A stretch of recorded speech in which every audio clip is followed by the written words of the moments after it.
Здравейте, приятели!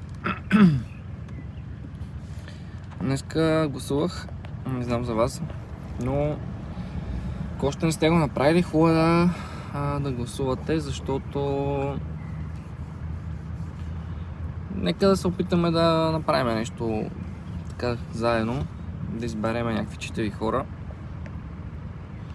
и да се надяваме, че нещо може да се подобри, но все пак да не забравяме, че повечето неща зависят от нас, а не от толкова това правителство, защото винаги е най-лесно да кажем, че заради тях сме на това дередже, но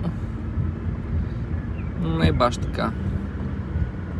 Разбира се, има неща, които зависим от тях да са по-добре нещата, но до голяма степен важно е всеки да си сам да се развива и да прави каквото може за да се чувства добре той и околните. Така че все още има време, който не е да гласува и да избереме някакви по-читави хора. Така че това е. Поздрави!